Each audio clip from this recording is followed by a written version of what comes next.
नमस्कार। दुनिया के बड़े बड़े धर्मों को देखें तो ग्रंथ पवित्र होते हैं, इसमें कोई शक नहीं। पर सोचिए, क्या हो अगर कोई ग्रंथ सिर्फ पवित्र ही ना हो, बल्कि उसे एक जीवित गुरु का दर्जा दिया गया हो। आज हम सिख धर्म की इसी बहुत ही अनोखी और गहरी सोच को समझने की कोशिश करेंगे। ये सवाल असल में सिख धर्म के दिल में बसता है। ये एक ऐसा विश्वास है जहां शब्द सिर्फ कागज पर लिखी स्याही नहीं है, बल्कि एक हमेशा रहने वाले जिंदा गाइड हैं। और वो जीवित गुरु हैं, श्री गुरु ग्रंथ साहिब। ये सिर्फ एक पवित्र किताब नहीं, बल्कि ज्ञान का वो सागर है जो सिखों को जिंदगी के हर मोड़ पर रास्ता दिखाता है। अच्छा, तो इस अनोखी परंपरा की शुरुआत हुई सिख धर्म के संस्थापक गुरु नानक देव जी के साथ। उनका जो संदेश था वो अपने समय में किसी क्रांति से कम नहीं था। चलिए समझते हैं ऐसा क्यों। 1459 में जन्मे गुरु नानक ने एक बहुत ही सरल लेकिन शक्तिशाली विचार सामने रखा। एक ओंकार, मतलब ईश्वर एक है। उस दौर में सोचिए, जब समाज जाति और ऊंच नीच में बुरी तरह बटा हुआ था, तब उन्होंने इन दीवारों को सीधी चुनौती दी और कहा कि हर इंसान बराबर है। और ये संदेश सिर्फ कहा नहीं, बल्कि जिया भी। हजारों मील पैदल चलकर उन्होंने इसे दुनिया के कोने कोने तक पहुंचाया। और उनके सबसे क्रांतिकारी विचारों में से एक था महिलाओं को लेकर उनका नजरिया। ये शब्द देखिए, ये उसी सोच को दिखाते हैं। एक ऐसी सोच जो आज भी, सदियों बाद भी कितनी प्रगतिशील लगती है। लैंगिक समानता उनकी शिक्षाओं का कोई छोटा मोटा हिस्सा नहीं, बल्कि उसकी बुनियाद थी।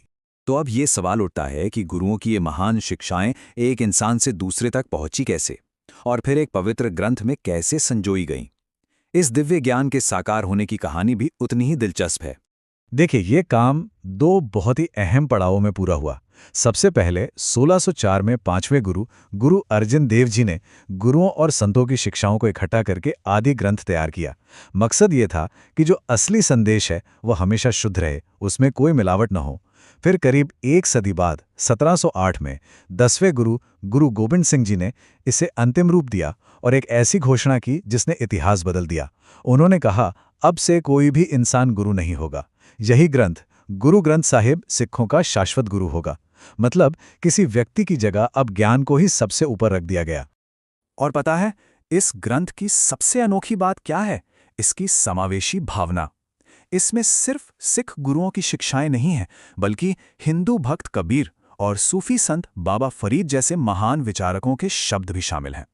ये इस बात का सबसे बड़ा सबूत है कि सिख धर्म में सच्चे ज्ञान को किसी एक मजहब की सीमाओं में नहीं बांधा गया। लेकिन इस पवित्र ज्ञान को संभाल कर रखने का रास्ता फूलों से भरा नहीं था। सिख समुदाय को अपने धर्म और इस ग्रंथ को बचाने के लिए बहुत ही भयानक ऐतिहासिक चुनौतियों का सामना करना पड़ा। इतिहास इस बात का गवाह है कि इस विश्वास की बार बार परीक्षा ली गई। 1606 में जिन्होंने इस ग्रंथ को संकलित किया, उन्हीं गुरु अर्जन देव जी को शहीद कर दिया गया। 18वीं सदी में अहमद शाह अब्दाली ने बार बार हमले किए, यहाँ तक कि 1762 में हरमंदिर साहिब को भी तबाह कर दिया।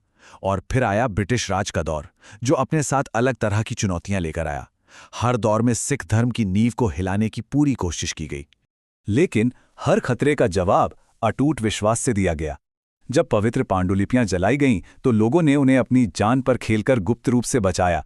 जब शिक्षाओं पर पाबंदी लगी, तो वो जुबानी परंपरा में जिंदा रहीं।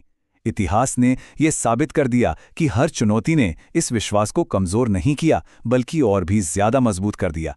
ये जो शब्द हैं, ये सिख प्रार्थना, अरदास का एक हिस्सा है। ये उन अनगिनत बलिदानों को याद करते हैं जो अपने गुरु और ग्रंथ की रक्षा के लिए दिए गए। ये उस हिम्मत और अटूट विश्वास की एक दर्दनाक लेकिन बहुत ही शक्तिशाली याद दिलाते हैं।